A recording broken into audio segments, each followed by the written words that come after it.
우리는 날마다 주님의 뜻을 따라가기 위해서 결정하고 선택하는 일을 하게 됩니다.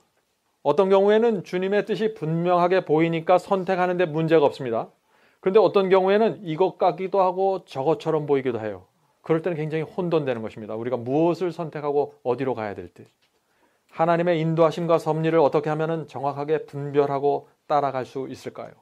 어떻게 하면 내 뜻과 하나님의 뜻을 정확하게 구별할 수 있을까요? 우리가 어떤 때는 이게 내 뜻인지 하나님의 뜻인지 혼돈스러울 때가 있거든요. 어떻게 하면 그분의 뜻만을 골라서 우리가 살아갈 수 있을까? 이거 참 중요한 문제라고 제가 생각이 됩니다.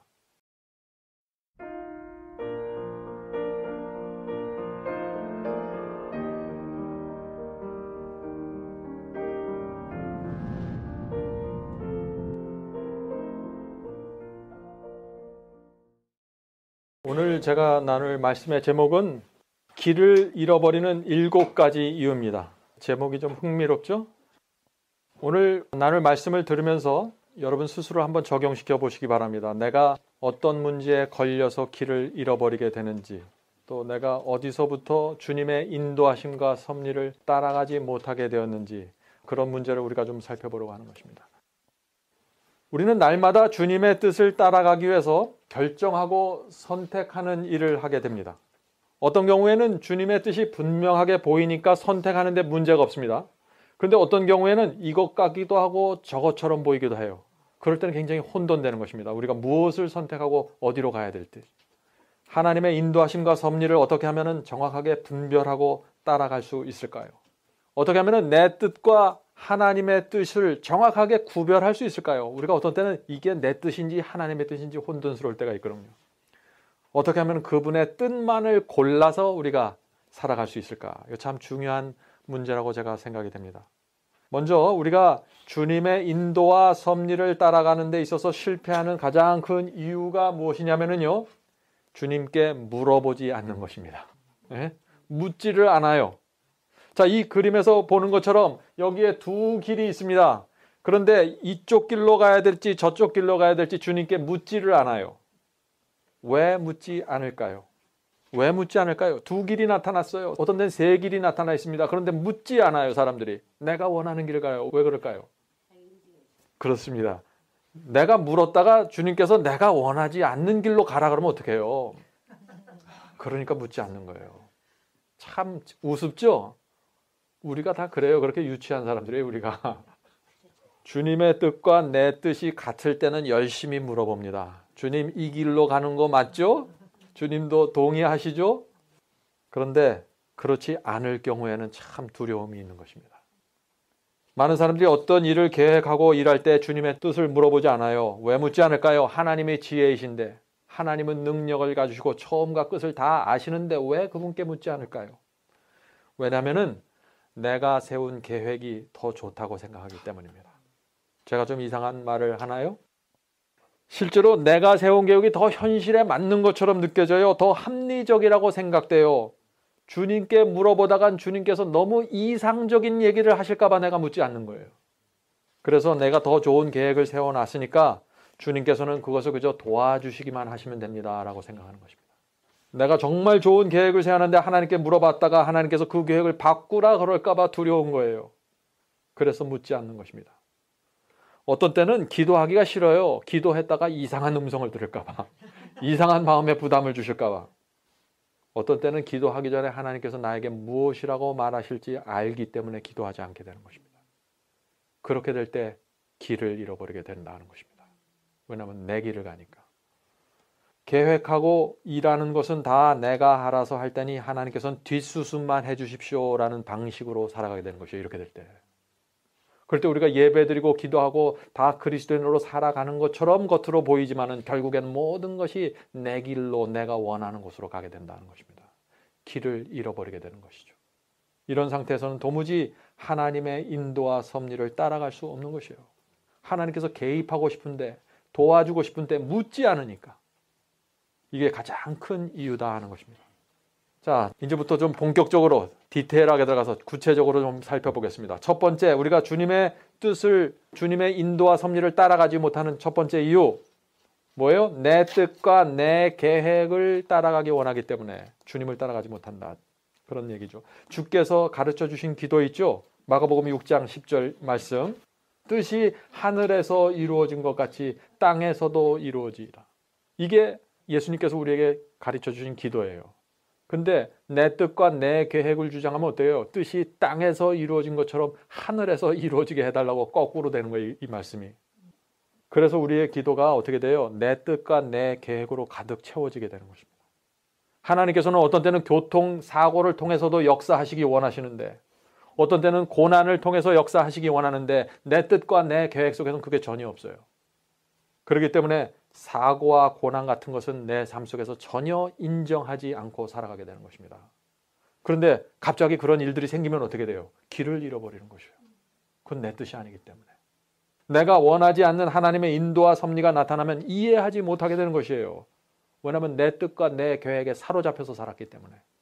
그래서 갑자기 홍해가 나타나면 어때요? 그냥 다 내 인생이 끝났구나 하고 주저앉아버리고 마는 것이죠. 그래서 많은 사람들이 이런 식으로 기도한다고 합니다. 하나님, 이번에 우리 아이가 대학에 갑니다. 서울대학에 지원하려고 합니다. 꼭 들어가게 해주세요. 완전히 내 계획이에요. 내가 완벽한 계획을 세워놓고 지금 요청하는 거예요. 하나님께서 그냥 들어주시기만 하면 되는 거예요. 이게 기도가 아니라 주문서라는 것이 주문서. 주문서를 내가 딱 작성해 놓고 하나님 여기에 사인만 해 주십시오 라고 이제 기도하면서 내미는 거죠. 이렇게 우리가 기도할 때 어떻게 돼요? 하나님께서 인도하시고 간섭하실 여지가 전혀 없게 된다는 것이에요. 여지가. 나는 기도하는데 하나님께서는 들어올 수가 없는 거예요. 이런 상황이 돼버린다는 거예요. 길을 잃어버리는 것이죠. 그러므로 우리가 정말 하나님의 인도하심을 받기 원하면은 기도부터 바뀌어야 돼요. 기도부터. 기도가 어떻게 바뀌어야 될까요? 이렇게 바꿔야 됩니다. 길을 잃어버리지 않게 하는 기도라고 제가 제목을 붙였어요. 하나님, 시키는 대로 다 하겠습니다. 얼마나 분명해요. 하나님께 정권을 드리는 거예요. 내가 뭘 한다고 내가 지금 운전석에 앉아서 끌고 가려고 그래요. 하나님, 시키는 대로 다 하겠습니다. 주께서 보여주시는 말씀을 따라가겠습니다.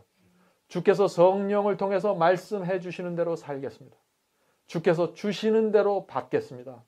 하나님께서 인도하시는 대로 따라가겠습니다. 하나님께서 말씀해 주십시오. 저는 그것을 따라가겠습니다. 이렇게 기도하면은 우리의 생애가 바뀔 수 있을까요? 하나님께서 우리의 생애로 들어오실 수 있을까요?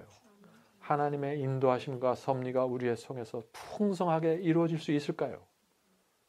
틀림없이 이루어지게 되는 것이에요. 기도가 달라져요. 여기 계신 분들은 모두 주님께 생애를 바치기를 간절히 원하는 분들이라고 제가 믿습니다. 이제부터 정말 우리도 이런 기도를 좀 드리면 정말 하나님께서 우리를 자유롭게 이끌어갈 수 있다 하는 것입니다. 자, 그래서 주님의 인도와 섭리를 우리가 쫓아서 가는 방법이 무엇인가? 전적으로 주님의 뜻만을 바라보면서 가야 된다는 것이에요. 내 계획과 내 뜻을 애지중지하지 말고 온 마음을 다해서 주님의 뜻을 이런 식으로 물어보면은요, 하나님께서 응답하신다는 것입니다.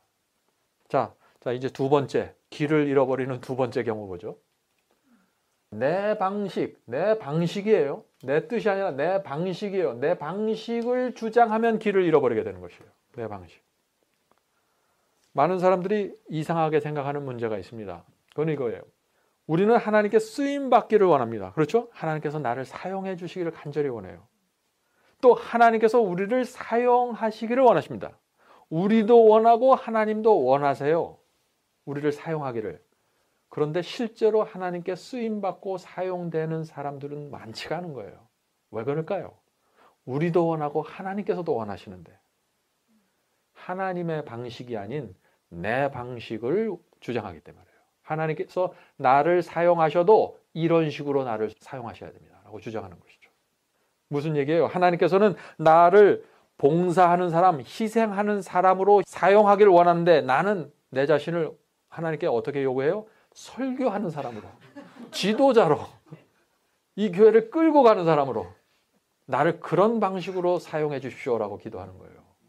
하나님께서는 우리가 가지고 있는 은사, 우리가 가지고 있는 그릇, 성품, 우리의 배경, 우리의 신앙 모든 것을 꿰뚫어 보시면서 내가 너를 이렇게 사용하시겠다라고 생각하고 계획하는데 나는 그게 아닙니다. That's not my style. 그건 내 스타일이 아니에요. 주님, 저는 정말 당신의 사업을 하기 원합니다. 그런데 제가 원하는 방식은 이것입니다. 주님, 이렇게 되게 해주세요. 참 선교 사업을 하고 주의 사업을 하겠다고 간절히 기도하는데 정말 옆에서 보면은 정말 그 간절한 기도거든요. 근데 그 내용을 들여다보면은 하나님의 방식과 내 방식이 계속 충돌하는 거예요. 그 속에서. 그리고 나서 기도해도 응답이 없다고 자꾸 좌절하는 거예요. 길을 잃어버리는 것입니다. 그래서 길을 잃어버리는 거. 하나님께서 그런 기도를 들으시면 굉장히 난처한 거예요. 하나님을 난처하게 만드는 기도예요. 아이들을 어떻게 교육시켜야 되는지 부모들 알잖아요. 저 애가 정말 올바른 사람으로 성장하기 위해서 내가 어떻게 교육시켜야 되는지 딱 알거든요. 근데 애는 자꾸 딴 걸 요구하는 거예요. 나는 아이돌이 되고 싶어요. 부모를 난처하게 하는 아이들의 요구입니다. 하나님께서 원하시는 방법이 있어요. 그런데 내가 원하는 방법으로 나를 사용해 달라고 요청할 때 하나님께서는 그 기도에 응답해 주실 수 없다는 것입니다. 그러면 우리는 어떻게 생각해요? 또 하나님은 나를 사랑하지 않나 봐. 계속해서 미스커뮤니케이션이 이루어지는 거예요. 미스커뮤니케이션. 길을 잃어버리게 되고 하나님의 인도와 섭리를 쫓아갈 수 없게 되는 것이에요. 이유도 모른 채. 얼마나 답답합니까? 자, 하나님의 인도와 섭리를 따라가는 그 방법을 우리가 이해하지 못하면은요, 무슨 문제냐? 아침에 일어나서 우리가 기도하잖아요. 이런 기도를 합니다. 하나님, 오늘 제가 중요한 일을 해야 됩니다. 저를 도와주십시오. 라고 기도합니다. 그런데 이제 하루에 그 중요한 일이 생겼어요. 이제 성령께서 오셔서 도와주려고 딱 기다리고 있어요. 그러면 또 우리가 어떻게 반응하나요? 잠깐만요. 네, 요것만은 내가 내 방식대로 하겠습니다. 여기까지는 내 방식대로 하겠습니다. 저에게 좋은 방법이 있거든요. 저에게 아이디어가 있습니다. 이 일은 제가 하고 성령께서는 다음 기회에 와주세요. 라고 이제 성령과 교통하는 것이죠. 이런 상황이 되니까 하나님의 영께서 우리의 삶 속으로 개입하지를 못하는 것입니다. 우리의 삶이 능력을 잃어버리고 내 방식대로 살다가 자꾸 사람하고 부닥치고 길을 잃어버리게 되는 것이에요. 여러분들은 이런 경험이 있으신 것 같네요. 네? 저도 있습니다. 많은 사람들이 실제로 이런 식으로 성령의 역사를 제한시키면서 살아가고 있다는 것이에요. 많은 사람들이 하나님을 사랑한다고 말합니다. 그러나 하나님께서 내가 원하지 않는 길로 인도하는 것은 원하지 않아요. 하나님은 사랑해요. 그런데 길은 내가 결정해야 돼요. 이게 오늘날 현대인들이 갖고 있는 신앙입니다. 그래서 내 마음과 생애 전체를 주님께 드리는 지점까지 나가지 못하는 거예요. 계속해서. 그러면서도 나는 하나님을 사랑한다고 생각하고 나는 주님을 믿고 있다고 말하는 것이죠. 참 이게 우리가 웃으면서 이런 얘기를 해서 그렇지 그 굉장히 무서운 얘기거든요. 이게. 이런 그리스도인들은 하나님의 뜻을 전적으로 받아들이지 못하게 돼요. 결국에는. 그 뜻을 이해하지 못하게 되고 그래서 주님의 인도와 섭리를 따라가지 못하고 길을 잃어버리게 된다는 것입니다. 자, 세 번째 경우 좀 살펴보죠. 세 번째 경우 이것도 참 기가 막힌 얘기입니다. 내가 내 자신을 속이면은 길을 잃어버립니다. 내가 내 자신을 속이면은 우리가 하나님의 인도와 섭리를 따라가는 가장 최선의 방법이 무엇인가라고 물어보면 그 대답은 뭔지 아세요? 정직입니다. 정직. 다른 사람에 대해서 정직한 게 아니라 내가 내 자신에 대해서 정직한 거예요. 자신을 속이지 않아야 자신에게 정직해야 하나님을 끝까지 따라갈 수 있습니다. 자, 고린도전서 3장 18절 말씀을 읽어보죠. 아무도 자기를 속이지 말라. 너희 중에 누구든지 이 세상에서 지혜 있는 줄로 생각하거든 미련한 자가 되어라. 그리하여야 지혜로운 자가 되리라. 이게 무슨 말인가요? 미련하게 보일 정도로 정직하라는 얘기예요. 미련하게 보일 정도로 자기를 속이지 말라는 얘기입니다. 자, 그런데 어떻게 내가 내 자신을 속일 수 있을까요? 내가 나를 속이려고 하면 내가 금방 아는데 내가 나를 속인다는 거를. 예? 그래서 안 속이게 될 것 같은데 내가 나를 속인다는 거예요. 지금 사도 바울은. 어떻게 이런 일이 생길 수 있을까요? 이런 일이 사실 가능해요. 어떻게 가능해지는가? 내가 내 자신을 합리화시키기 때문에 가능한 거예요. 합리화. 내가 내 스스로를 합리화해요. 이게 무슨 말인가? 나 사실은 나쁜 사람인데 나는 참 좋은 사람이라고 자꾸 나를 설득해요. 나를 합리화시켜요. 그래서 나를 속이는 거예요. 내가 내 자신을 속이는 거예요. 그러면 주님의 길을 잃어버린다는 것이에요. 자, 제가 또 예를 들어 볼게요. 이거는 선교 사업하는 사람들에게 일어나는 문제예요. 어떤 때 선교 사업을 과장하고 거짓말해요. 근데 그렇게 과장하고 거짓말하는데 나를 위해서 하는 게 아니라 나는 모든 것을 주님을 위해서 한다라고 생각하는 거예요. 주님의 선교 사업을 위해서 나는 거짓말을 하는 거예요. 이 사업을 보호하기 위해서. 어떻게 돼요? 그러면 그게 합리화가 되고 내 자신을 속이게 되는 거예요. 나는 거짓말을 하는데 나는 주의 사업을 위해서 의로운 일을 하고 있다고 지금 생각하게 되는 거예요. 이게 자기를 속이는 과정입니다. 그러면 어떻게 돼요? 자기를 속이면 어떻게 돼요? 그다음부터는 양심이 음성을 내지 못해요. 내가 나를 속여버렸기 때문에. 이게 자기 기만이죠. 내가 의를 위해서 거짓을 말할 수밖에 없다라고 생각하기 때문에 내가 합리화하게 되는 것이고 성령의 음성을 듣지 못하게 되는 것입니다. 지금 고린도전서 3장에 나오는 스스로 속이는 자는요 반드시 재앙을 받게 돼 있어요. 그게 무슨 재앙인지 아세요? 성령의 음성을 듣지 못하는 재앙입니다. 내가 내 자신을 속이잖아요. 그다음부터 성령의 음성이 사라져버려요. 합리화시켜버렸기 때문에. 실제로 거의 모든 죄들이 이 자기를 속이는 과정, 자기 스스로를 합리화시키는 그런 단계를 지나가면서 죄가 돼버려요. 많은 죄들이 그렇습니다. 네? 그런데 우리가 왜 스스로 우리 자신을 속이게 될까요? 왜 우리가 우리 자신을 속이게 될까요? 왜냐하면 속이지 않으면 양심이 너무 아프니까. 양심이 가책이 되니까. 그냥 내가 내 자신을 속여버리는 거예요. 합리화시켜버리는 거예요. 그럼 성령의 음성이 안 들려오잖아요. 그럼 마음이 편해지잖아요. 양심이 마비되는 과정입니다. 양심이 이런 과정을 통해서 길을 잃어버리게 되고 성령의 인도를 쫓아가지 못하게 되는 상태로 되는 것입니다. 성경에서 말하는 이 고범죄라는 게 있죠. 고범죄가 바로 이런 과정을 거쳐서 이런 프로세스를 거쳐서 결국 죄가 되는 것입니다. 자, 그 말씀 한번 읽어볼까요? 시편 19편 13절에 있는 말씀을 읽겠습니다. 또 주의 종으로 고범죄를 짓지 말게 하사. 고범죄라고 표현했는데 고범죄가 뭔가요? 실수가 아니죠. 또 나도 모르게 내 속에 숨어있는 어떤 죄를 말하는 것이 아닙니다. 고범죄라는 것은 분명한 목적과 의도를 갖고 범하는 죄를 말하는 것이에요. 자, 그 다음에 이어지는 말씀에서 그 고범죄의 특징이 나옵니다. 이 고범죄가 뭔지. 고범죄를 짓지 말게 하사 그 죄가 나를 주장치 못하게 하소서. 그리하시면 내가 정직하여 큰 죄가에서 벗어나겠나이다. 지금 고범죄에서 벗어나는 사람들이 누구예요? 정직한 사람은 벗어난다는 거예요. 근데 이 고범죄는 그 죄가 나를 주장하는 죄예요. 자, 이 문제 우리가 좀 살펴보고 넘어갈 필요가 있죠. 이 고범죄라는 것은 성령의 음성을 무시하고 죄가 나를 주관하도록 허용하는 죄를 얘기하는 것입니다. 실수가 아니에요. 그거 다 알면서 선택하는 것이에요. 그래서 내가 죄가 나를 주장하고 주관하고 끌어가도록 내가 허용해버리는 것이에요. 자, 그런데 이 고범죄에서 벗어나는 방법이 아까 뭐라 그랬어요? 정직이라는 것이에요. 정직. 다시 말해서 내 자신을 속이지 말라는 것입니다. 그러면 고범죄에 들어가지 않는다는 거예요. 자, 그런데 자기를 속이지 않으려면 어떻게 해야 돼요? 자기를 속이지 않으려면 성령의 음성에 굴복해야 돼요.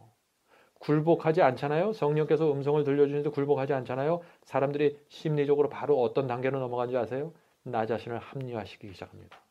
왜냐하면 성령의 음성이 계속 들리면 괴롭잖아요. 가책이 생기잖아요. 그러니까 내 자신을 합리화시켜버리는 거예요.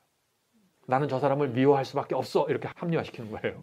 이건 내 잘못이 아니라 100% 저 사람 잘못이야. 합리화하는 단계예요. 그래서 딱 합리화시켜버리면 그 다음부터는 어떻게 해요? 마음이 편해져요. 모든 것은 저 사람의 책임이니까. 자, 그런데 고범죄를 말하면서 죄가 나를 주장치 못하게 라는 표현이 나오죠. 여러분들 어디서 많이 들은 표현 아닙니까? 죄가 나를 주관치 못하게 하리니 하는 이런 표현 말이죠. 로마서 6장에 있는 말씀이죠. 죄가 너희를 주관치 못하리니 이는 너희가 법 아래 있지 아니하고 은혜 아래 있음이니라. 로마서 6장 14절 말씀입니다. 이 고범죄는 죄가 나를 주관하는 것이라고 그랬죠. 근데 로마서 6장에 있는 말씀은 죄가 너희를 주관치 못하리니, 그러므로 이 여기에 나오는 죄도 고범죄를 말하는 거예요. 똑같은 성격의 죄를 얘기하는 것이에요. 나를 주관하는 죄. 예? 죄가 너희를 주관치 못하리니 했는데 이걸 원문으로 보잖아요. 영어 성경도 마찬가지고 원문도 마찬가지입니다. 여기에 나오는 죄도 우리가 시편에서 말했던 그 고범죄랑 똑같은 표현이에요. 한국말로 번역이 다르게 되어 있을 뿐이지 똑같은 단어를 지금 이렇게 사용한 것입니다. 실수나 자기도 모르게 내 속에 숨어 있는 죄가 아니에요. 자, 그래서 로마서 6장 14절 이 말씀을 성경 주석을 찾아보잖아요. 이렇게 해석이 됐어요. 주관치 못하리니, 즉 주인이 되지 못하리니라는 뜻이다. 사실 죄는 유혹하고 우리를 괴롭힌다. 그러나 신실한 그리스도인을 지배하지는 못한다. 따라서 신자는 하나님을 섬기기 위하여 용기를 가지고 자신을 주님께 드려야 할 것인데 그에게는 죄에 대한 승리가 약속되어 있다. 이것이 성경 주석에 나오는 말씀입니다. 로마서 6장 14절에 대해. 얼마나 분명한 해석이에요. 이렇게 분명한 해석이 있는데도 불구하고 사람들은 어떻게 자꾸 죄를 이길 수 없다는 말을 자꾸 하는 것이에요.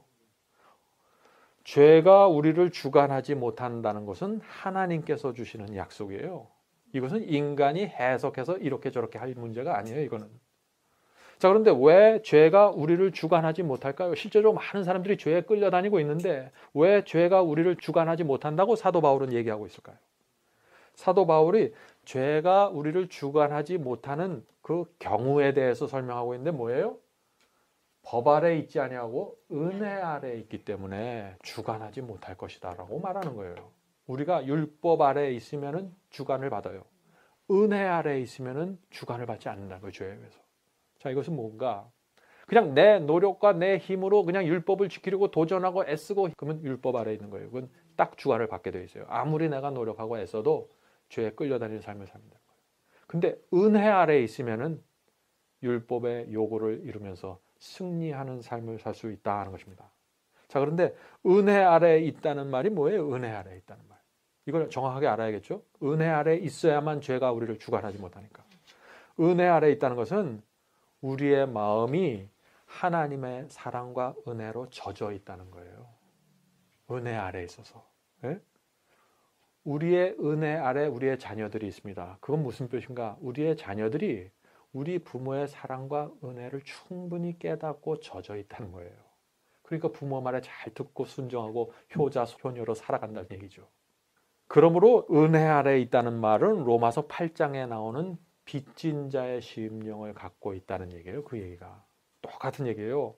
그래서 은혜 아래 있으면 빚진 자의 심령을 갖게 되고 빚진 자의 심령을 갖고 있기 때문에 어떻게 돼요? 육체에 끌려다니지 않고 죄에 끌려다니지 않게 된다는 것입니다.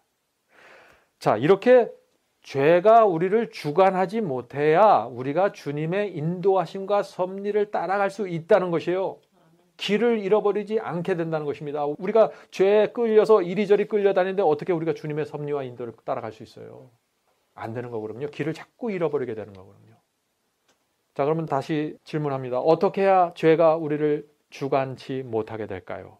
이거는 고린도전서 3장에서 읽었던 그 말씀으로 우리가 대답을 하면은 바울이 뭐라고 그랬습니까? 이 세상에서 미련한 자가 되어야 된다고 말하는 거예요. 이 미련한 자가 무슨 의미인가? 죄를 앞에 놓고 똑똑한 척 하지 말라는 것이에요. 죄를 앞에 놓고 세상적인 잔꾀를 부리지 말라는 것이에요. 왜 그렇게 해요? 왜 그렇게 하지 말라는 거예요? 잘못하면 스스로 속여버리게 되기 때문에. 잘못하면 자기 스스로를 합리화시켜버리기 때문에 죄와 유혹 앞에서는 단호하고 단순하고 미련하게 결정하라는 것이에요. 그 앞에서 장난치고 저울질하다가는 나도 모르게 나의 자신을 속여버리고 합리화시켜버리니까. 그래서 미련한 자가 되라는 말씀을 한 것입니다. 그래야만 주님의 뜻을 따라갈 수 있다는 것입니다. 여러분도 이 죄와 세상 앞에서 유혹 앞에서 미련한 자가 되시겠습니까? 그래서 예수께서 말씀하시죠. 예스면 예스, 노면 노. 분명하게 하라는 거예요. 단순하고 미련하게. 자, 우리가 또 우리 자신을 속이는 경우가 있습니다. 또 다른 경우를 한번 살펴보죠. 우리가 하나님께 모든 것을 바치겠습니다 라고 말합니다. 그리고 한쪽 구석에서는 어떻게 해요? 이것만은 제가 할게요. 예를 들어보죠. 주님, 모든 것을 당신의 뜻대로 이루어 주시옵소서. 그러나 이것만큼은 내가 제 뜻대로 하겠습니다. 주님, 당신의 뜻을 끝까지 따르겠습니다. 그러나 결혼만큼은 내 뜻대로 하겠습니다. 항상 한 부분을 남겨놓는 거예요. 주님, 제가 저희 가정 전체를 주님께 드리겠습니다. 그러나 아이들 문제만큼은 제가 처리하겠습니다. 근데 제가 실제로 살아보면 그래요. 제가 많은 그리스도인들, 정말 신실한 그리스도인들하고 오랫동안 같이 생활한 경험이 있는데 정말 평소에는 신실하고 충성스러워요. 근데 결정적인 순간이 되면은 딱 한 부분을 제외시켜 놓더라고요. 결혼 문제, 또 무슨 아이들 학교 문제, 뭐 이런 결정적인 순간이 오면은 끝까지 가지 못하는 거예요. 왜 우리가 주님의 뜻대로만 살겠다고 말하면서 늘 한쪽에서는 내 마음대로 가는 부분이 있을까요? 왜냐면은 우리가 그것까지 주님의 발 아래 내려놓으면 어떻게 돼요? 너무 내 삶이 위험해진다고 생각하는 거예요. 우리 솔직해져야 돼요. 우리 스스로를 속이면 안 된다 그랬잖아요. 내가 그것까지 주님의 발 아래 내려놓으면 주님께서 나를 너무나 힘들게 할까 봐 겁나는 거예요. 나를 너무나 좁은 길로 인도하실까 봐 두려운 것입니다. 나를 너무나 곧바른 진리 속으로 끌고 가실까 봐 두려운 것이에요. 그래서 자꾸 한 부분을 남겨놓는 것이에요. 그래서 그 부분 속에서 계속 길을 잃어버리게 되고 주님의 뜻이 이루어지지 않게 되는 것이에요. 그래서 우리가 우리 자신을 이렇게 속여버리는 문제가 생기면은요, 우리의 마음속에서 들려오는 하나님의 음성을 나도 모르게 자꾸 부인하게 되고 저항하게 됩니다. 그래서 길을 잃어버리게 되는 것이죠, 결국에는.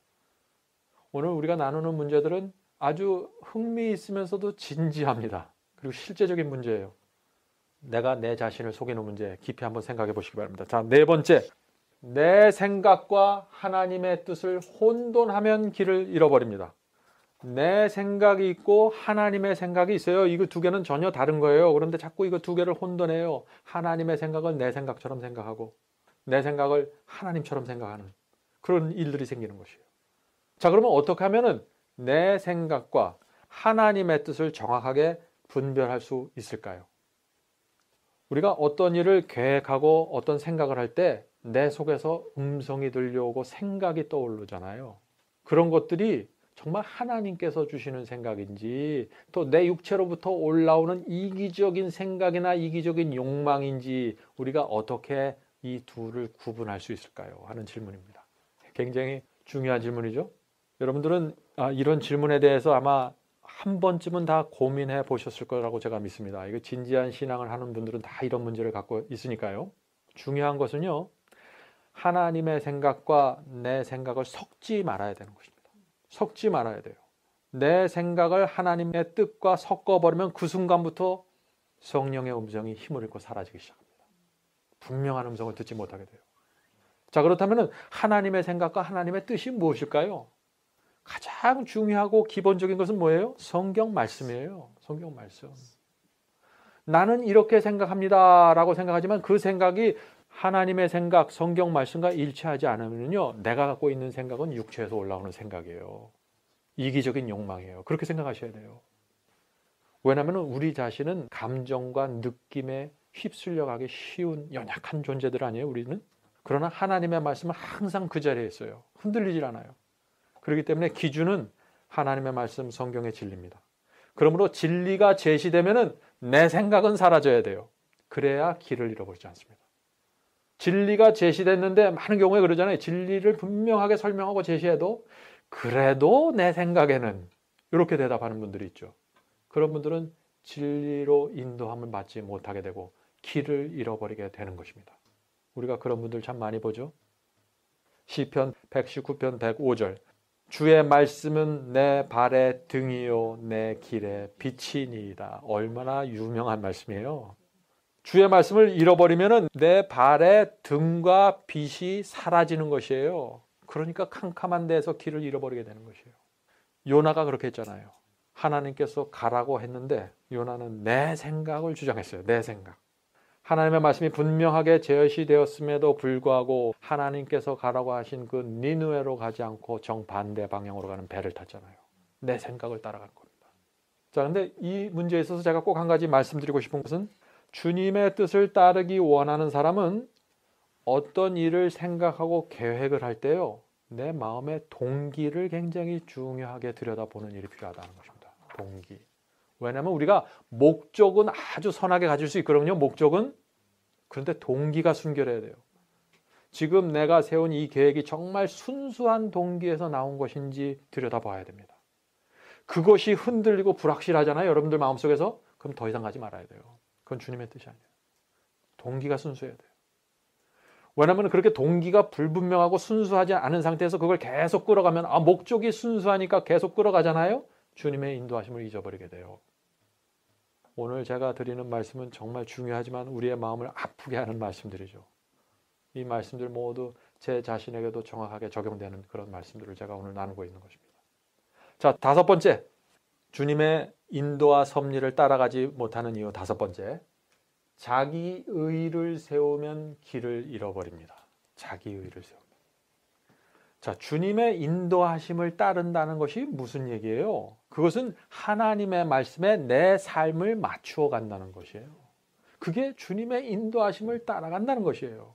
말씀은 따로 있고 내 삶은 따로 간다 하는 것은 이 두 개가 완전히 다른 방향으로 간다는 얘기예요. 그러므로 하나님의 말씀에 맞추어서 내 삶을 맞추어 가는 것, 그것이 주의 인도와 섭리를 따라가는 것이다. 그래서 어떤 때는 내가 어떤 것을 가지고 싶은데 하나님의 말씀이 그것을 버리라고 하면 버려야 되는 것이에요. 그것이 내 삶을 주님의 말씀에 맞춰가는 것이에요. 그런데 우리가 하나님께서 주께서 버리라고 하는데 내가 붙잡고 있으면 그것이 하나님의 의를 버리고 내 의를 세우는 것이라 하는 것입니다. 이해하시겠습니까? 어떤 때는 버리고 싶어도 나 이거 싫어서 버리고 싶어요. 그런데 하나님께서 가지라고 할 때가 있어요.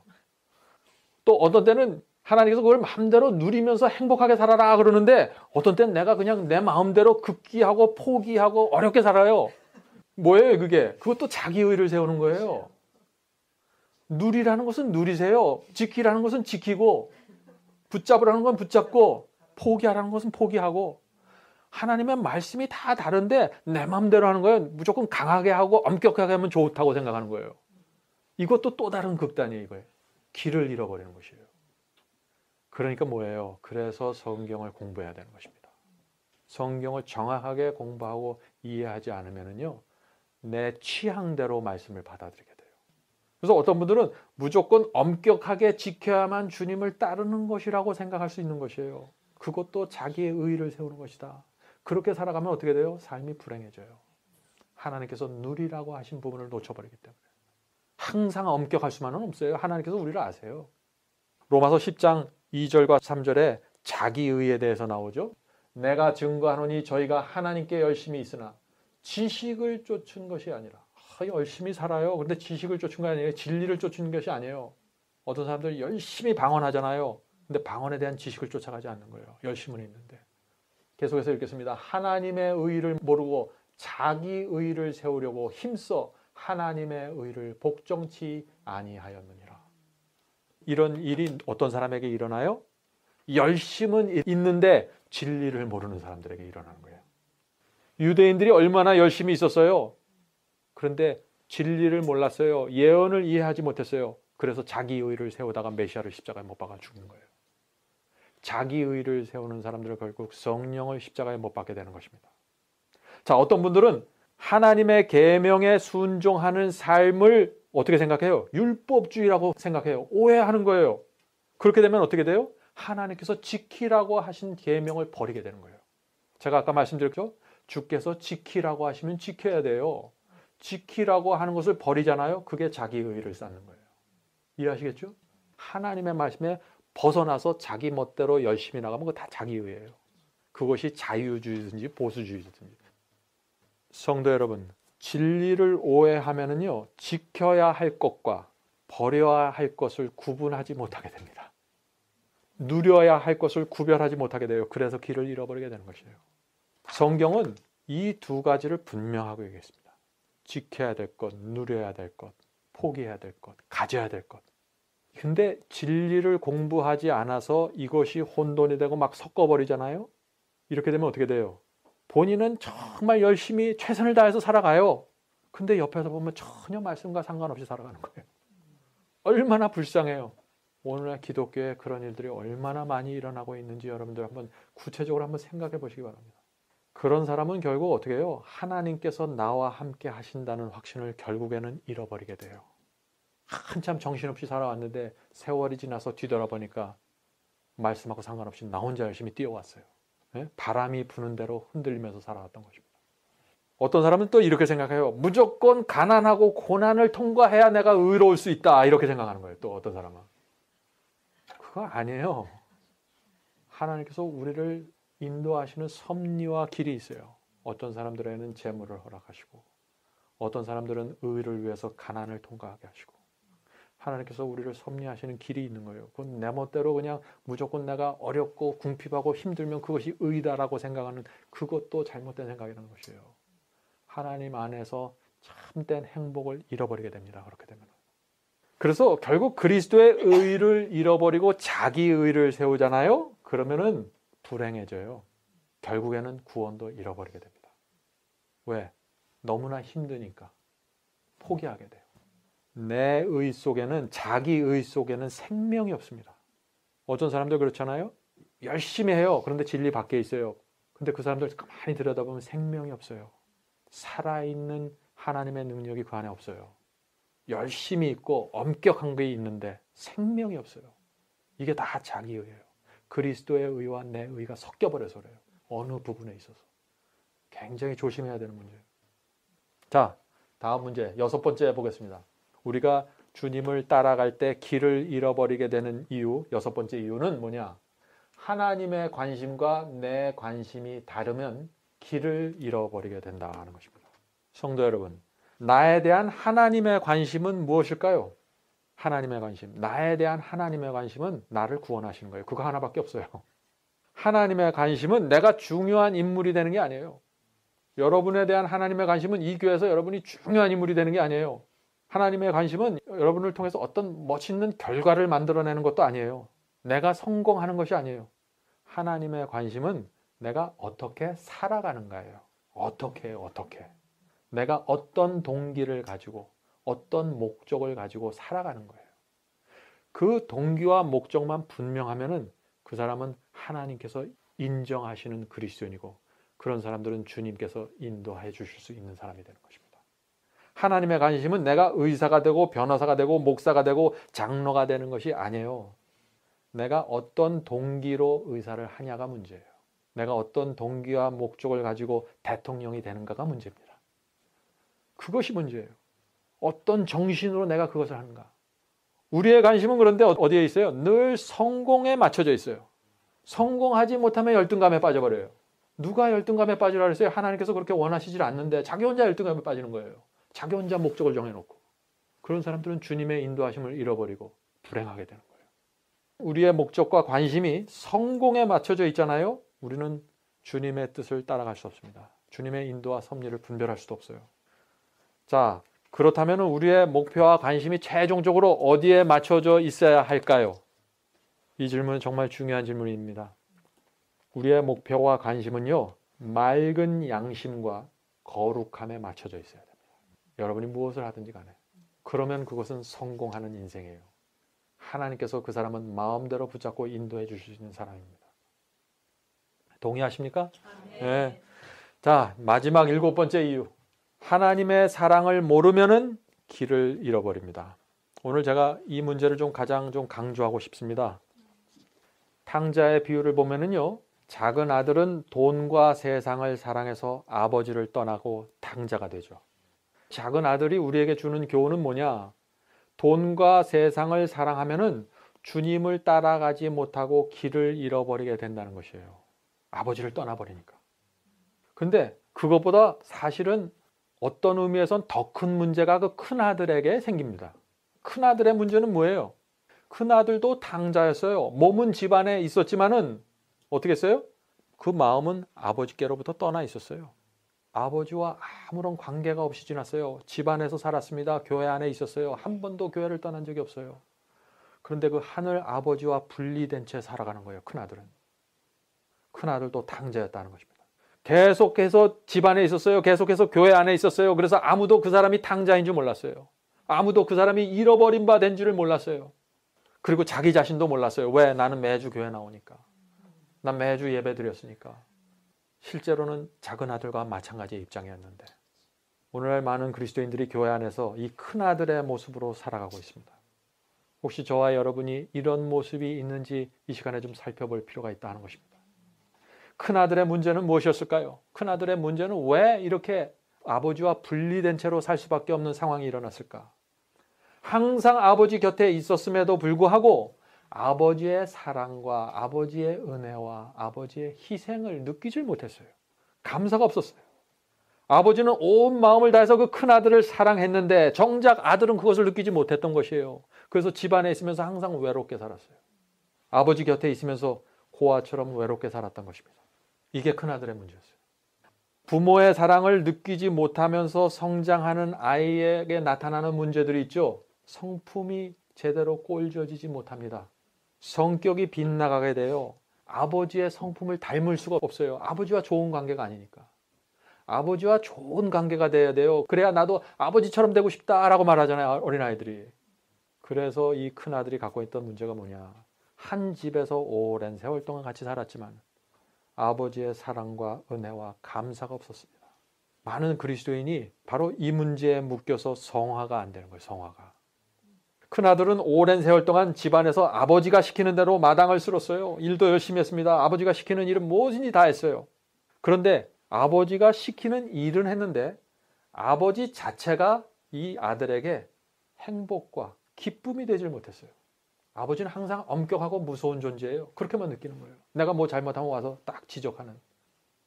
우리가 하늘 아버지를 그렇게 생각하고 그렇게 관계가 맺어져 버리면은 큰아들의 경험 속으로 들어가게 된다는 것입니다. 교회 안에서 길을 잃어버리는 것이죠. 작은 아들은 육신의 배가 고파서 고난을 통과했지만 큰아들은 그 영혼이 굶주려서 아버지의 사랑에 굶주려서 그 영혼이 메말라가는 것입니다. 작은 아들과 큰아들 두 사람 모두에게 아버지가 필요했습니다. 두 아들 모두 탕자였습니다. 두 아들 모두 아버지의 품으로 돌아와야만 했습니다. 성도 여러분, 여러분은 지금 어떤 아들의 모습으로 살아가고 있습니까? 여기 계신 분들은 작은 아들은 아니에요. 네? 근데 많은 사람들이 어떤 때는 작은 아들의 모습으로 살아가고 세상을 사랑해서 작은 아들의 모습으로 살아가요. 또 어떤 때는 아버지의 사랑을 느끼지 못해서 또 큰 아들의 모습으로 살아갑니다. 그래서 어떤 때는 작은 아들, 어떤 때는 큰 아들. 내 삶 속에서 이 두 아들이 왔다 갔다 하는 거예요. 그래서 사람들이 나를 보면서 확신을 갖지 못해요. 저 사람이 그리스도인이라는 확신을 갖지 못해요. 누가복음 15장 30절에 보면은 큰아들의 문제가 이렇게 나옵니다. 아버지의 살림을 창기와 함께 먹어버린 이 아들이 돌아오매. 지금 동생이 몇 년 동안 고생해서 돌아온 거예요. 정말 거지가 다 돼서 돌아왔어요. 고생하다가. 근데 그 동생을 보면서 지금 큰아들의 마음속에서 나오는 생각과 그 말들이 뭐예요? 창기와 함께 아버지의 그 유산을 다 먹어버린 저 친구, 저 아들. 내 형제라고 부르지도 않아요. 여기서. 이 말씀 속에 무엇이 있나요? 그 형의 마음 속에 가시가 있는 거예요. 가시가. 왜 가시가 있을까요? 신앙도 없는 그 작은 아들은 돌아오자마자 아버지 앞에 굴복해서 아버지 하고서 확 매달려요. 근데 나한테는 그런 신앙이 없어요. 또 아버지는 그런 아들한테 또 가서 옷 입히고 가락지 껴주고 자랑하고 소를 잡고 잔치를 벌이는 거예요. 아버지는 나한테 한 번도 그렇게 대하지 않았는데 큰아들의 마음속에 깊은 시험이 빠지게 되는 것입니다. 그래서 이 큰아들의 마음속에 뭐가 돼요? 정죄하는 마음, 비난하는 마음이 생기는 것이고 결국에는 아버지의 사랑과 은혜를 깊이 느끼지 못하잖아요. 그럼 사람은 자연히 비난과 정죄의 정신을 갖게 됩니다. 그건 어쩔 수가 없는 거예요. 우리가 태어난 그 육신 자체가 그렇기 때문에 은혜 아래 있지 못하는 거예요. 은혜 아래. 우리가 자꾸 다른 사람을 판단하고 정죄하는 이유 여러분들 이제 아시겠죠? 하나님의 사랑과 은혜를 충분히 받지 못했던 거예요.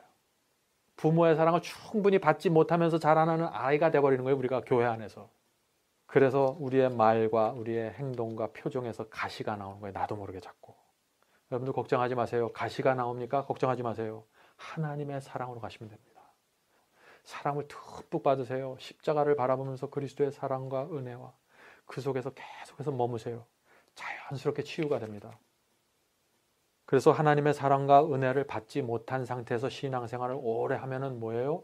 나도 모르게 자기의 의의를 세우게 돼요. 자기의 의의를 세우는 사람은 반드시 비난과 정죄가 나오게 됩니다. 그건 어쩔 수가 없는 거예요.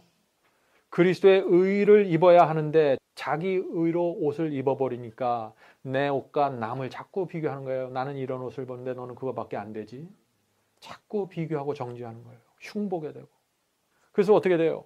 낮에는 다른 사람을 정죄하고 자기 의의를 세우다가 밤이 돼서 기도하면 기도가 안 나오는 거예요. 오늘도 내 의의를 열심히 세웠구나. 얼마나 마음이 아플까요? 이것이 큰아들의 문제가 아니었을까요? 하나님의 사랑에 붙잡히지 않으면요, 이렇게 낮과 밤에 이런 악순환으로 계속 들어갑니다. 우리 중에 이런 악순환이 있는 분들이 있습니까? 하나님의 사랑으로 가서 치료받으셔야 돼요.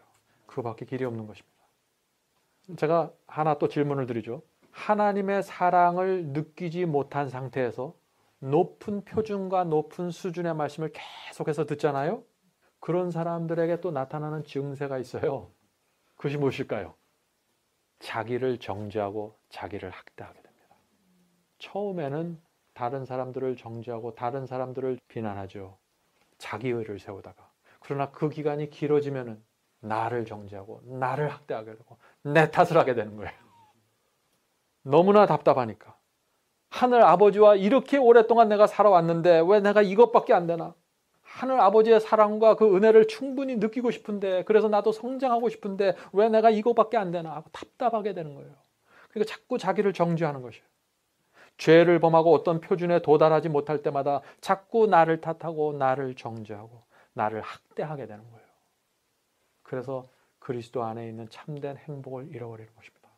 정말 저는 그런 분들에게 정말 마음에 깊은 동정이 있습니다. 그런 분들이요, 자기 마음대로 방탕하게 살겠다는 사람이 그렇게 되는 게 아니거든요. 정말 말씀대로 살려고 애쓰는데 하나님의 사랑과 은혜에 젖어들지 못하기 때문에, 은혜 아래 거하지 못하기 때문에 자꾸 율법 아래 들어가서 율법을 지키려고 쫓아가고 애를 쓰다가 자꾸 정죄하게 되고, 남을 정죄하다가 시간이 길어지니까 나를 정죄하고 나를 학대하게 되는 거예요. 얼마나 불쌍해요.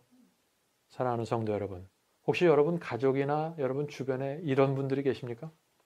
그러면은요, 같이 맞서서 싸우지 마시고 정말 그리스도의 사랑으로 감싸 주셔야 됩니다. 그런 사람이야말로 사랑이 필요한 사람이에요. 큰아들과 같은 이런 신앙에서는 회개도 잘 이루어지지 않아요. 회개가. 왜냐하면 이 회개라는 것은 하늘 아버지가 어떤 분인지 알아야 생기는 거거든요. 이게. 탕자는 뭐예요? 탕자는 돼지우리의 고난을 통해서 아버지의 사랑과 은혜가 얼마나 크다는 사실을 알았어요. 그래서 회개한 거예요, 이 사람이. 큰아들은 돼지우리의 고난이 안 오는 거예요, 지금. 아버지 밑에서 늘 풍족하게 잘 살아가고 있어요. 부족한 게 없어요. 회개가 안 되는 거예요. 그래서 큰아들과 같은 그리스도인도 회개와 용서하심, 의롭다 하심이 모두 이게 하나님의 선물로 온다는 사실을 압니다. 큰아들과 같은 그리스도인들도 내가 억지로 그걸 만들 수 없다는 걸 알아요. 이게 다 선물인 줄 알아요. 근데 그 선물을 못 받는 거예요, 이게. 거저 주시는 선물인데 내가 그 선물을 받지를 못하는 거예요. 그러니까 얼마나 답답할까요? 제가 이거 참 실감나게 설명하죠. 왜냐하면 제가 이런 경험을 해봤기 때문에 그래요. 이게 뭔지 알기 때문에 제가. 예수께서 그 선물을 나에게 주지 않는 한 진정한 회개의 경험을 맛볼 수 없다는 사실을 이 큰아들은 아는 것입니다. 그래서 많은 진지한 그리스도인들이 바로 여기에 묶여서 고민에 빠지게 되는 것이에요. 회개하기 원하지만 마음대로 되지 않는 것이죠. 날마다 죄를 고백하는 기도를 드리는데 뭔가 부족하다는 느낌을 계속해서 받으면서 살아가고 있는 것이에요. 죄를 용서해달라고 기도를 드리는데 내 속에서 참된 회개의 심령이 일어나지 않는 것을 본인이 알고 느끼는 거예요. 그래서 깊은 좌절을 맛보게 되는 것이죠. 그래서 그런 세월이 지나가면 어떻게 돼요? 회개가 형식이 되어버리고 맙니다. 왜냐하면 안 된다고 생각하기 때문에. 그 결과 회개를 내 스스로 만들어내려고 애를 쓰게 되죠. 그래서 오늘날 기독교에서 예배 드릴 때 막 요란한 음식과 아주 감성적인 분위기로 끌어가죠. 어떻게 하면 좀 그런 분위기를 만들어내려고 애쓰는 거예요. 그게 됩니까? 그것은 선물인데 하늘에서만 내려올 수 있는 건데. 그래서 결국 회개의 기도 참 하면서도 마음이 답답한 거죠. 큰아들이 바로 그런 상태에 있었어요. 큰아들은 그래서 겉으로는 아버지를 떠나지 않고 선하게 살아가는데 속으로는 불행한 그리스도인을 대표하는 사람입니다. 겉으로는 아버지를 돕는 착한 아들인데 그 속에서는 영원히 죽어가고 있는 그리스도인을 대표하는 거예요. 자, 큰아들의 문제 뭔가요? 우리 정리해보죠. 아버지와 아들의 그 끈끈한 정이 없는 거예요. 부자지간의 정. 로마서 8장에 나오는 그 양자의 영을 제대로 받지 못했던 것입니다. 열심히 일하는 노예의 영을 갖고 살아가는 거예요, 그냥. 그래서 깊은 외로움 속에서 아버지의 말씀을 힘겹게 순종하면서 살아가게 되는 것입니다. 이런 삶 속에서는 자꾸 자아가 강해지게 됩니다. 또 자존심이 자꾸 쉽게 상처를 받게 돼요. 영적인 열등감이 있기 때문에 그런 거예요. 아버지의 사랑을 풍부하게 받으면요, 그렇게 성장한 아이들은 쉽게 상처받지 않거든요. 자기 자신에 대한 충분한 의식을 갖게 돼요. 그래서 상처를 잘 안 받아요. 참 큰아들은 너무나 불행한 영혼입니다. 그런 상태에서는 우리가 주님의 인도와 섭리를 끝까지 따라갈 수 없다는 거예요. 자기 자신의 문제에 그냥 압도돼 버리고 마는 거기 때문에. 자, 그러면은 가장 확실한 방법, 이제 결론입니다. 주님의 인도하심과 섭리를 끝까지 따라갈 수 있는 방법이 무엇일까요? 가장 확실한 방법은 주님의 십자가를 끝없이 바라보는 것입니다. 항상 주님의 십자가를 옆에 끼고 살아가는 거예요. 주님께 늘 가까이 가는 것입니다. 주님의 사랑과 은혜를 놓치지 않으려고 매달리는 것이에요. 제가 오늘 이 말씀이 여러분에게 가장 강조하고 싶은 점입니다. 탕자의 비유에서 아버지는요, 이 작은 아들에게는 고난을 통과시켜서 다시 돌아오고 회개하도록 역사하셨어요.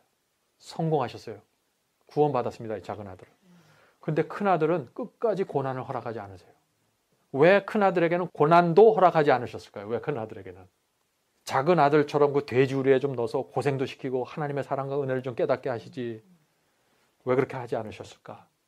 왜냐하면 그렇게 할 수 없었기 때문에.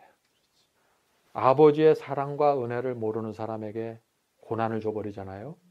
그럼 주저앉아서 울어요. 원망하고 불만해요. 왜 나를 이렇게 고생시킵니까? 오히려 더 반대쪽으로 가버려요. 잘못하면. 그래서 탕자의 비유가 우리에게 주는 교훈이 뭔가? 아버지를 위해서 일하지 않은 그 말썽꾸러기 작은 아들은 고난을 통해서 구원을 받았는데, 아버지 곁에서 열심히 일한 그 큰 아들은 고난도 받지 못한 채 구원을 잃어버리게 된다는 것입니다. 이게 작은 아들과 큰 아들의 문제입니다. 얼마나 여기에 의미심장한 교훈이 있습니까? 예수께서는 탕자의 비유를 통해서 우리에게 뭘 얘기하나요? 둘째 아들처럼 살지 말라고 얘기하는 거예요. 아버지 옆에서 그렇게 고아처럼 외롭게 살지 말라고 호소하시는 것입니다. 이 호소를 받아들여야 돼요. 마음을 열고. 성도 여러분, 우리 중에 이 큰아들의 문제 때문에 고민하는 분들이 있습니까? 이제 마음을 열고 주님의 사랑과 자비를 받아들이시기를 바랍니다. 더 이상 외로움 속에서 힘들게 살아가지 말고 주님께 나오게 되기를 바랍니다. 이제 말씀을 마치도록 하겠습니다. 하나님의 사랑과 은혜로부터요, 우리가 조금이라도 멀리 떨어지면은요, 양심이 둔해집니다. 이상한 말을 하고 이상한 계획을 세우고 이상한 행동을 하게 돼요. 그래서 길을 잃어버리게 되는 것입니다. 내 뜻과 내 목적을 갖고 살아가게 되죠. 내 의를 세우면서 공로를 주장하게 됩니다. 다른 사람을 비난하게 되고 그것이 길어지면 내 자신을 학대하게 되버리죠. 하나님의 인도와 섭리와 전혀 상관없이 이 세상을 교회 안에서 살아가게 된다는 것이죠. 우리 모두 이런 연약한 존재들이 될 수 있다는 사실을 인정해야 됩니다. 우리가 길을 잃어버릴 수 있다는 사실을 인정해야 돼요. 그래야 주님께 매달리게 되는 것이에요. 주님만 바라보게 되는 것이에요. 잠시라도 한눈을 팔면은 길을 잃어버릴 수 있다는 사실을 우리가 깊이 인정하면은요, 그다음부터 매달리게 됩니다. 내가 내 자신을 믿지 않으니까요. 그런 사람은 하나님의 섭리와 인도하심을 끝까지 따라가게 되는 것이에요. 우리 모두 그런 매달리는 사람들이 되기를 제가 간절히 바랍니다. 하늘에 계신 저희들의 아버지, 하나님의 사랑과 은혜가 있어서 저희의 마음이 든든합니다. 감사합니다. 주님, 저희를 이렇게 인도해 주시고 주의 뜻을 따라갈 수 있는 방법을 가르쳐 주시니 감사합니다. 주님, 이번 기회에 길을 잃어버리지 않는 방법을 경험적으로 이해할 수 있도록 도와주시옵소서. 주님, 저희를 불쌍히 여겨주시고 날마다 하나님의 사랑과 은혜를 퍼부어 주시옵소서. 저희의 가슴이 그것을 느낄 수 있도록 도와주시옵소서. 주님, 말씀을 통해서 진리의 빛을 주시고 말씀을 통해서 늘 어린 양이 인도하는 대로 따라갈 수 있는 자가 될 수 있도록 도와주시옵소서. 이 교회 축복해 주시고 안식일마다 모여서 예배드리는 성도들에게 함께하여 주셔서 정말 하나님의 뜻이 이루어질 수 있도록 도와주시옵소서. 예수님의 이름으로 간절하게 기도드립니다. 아멘.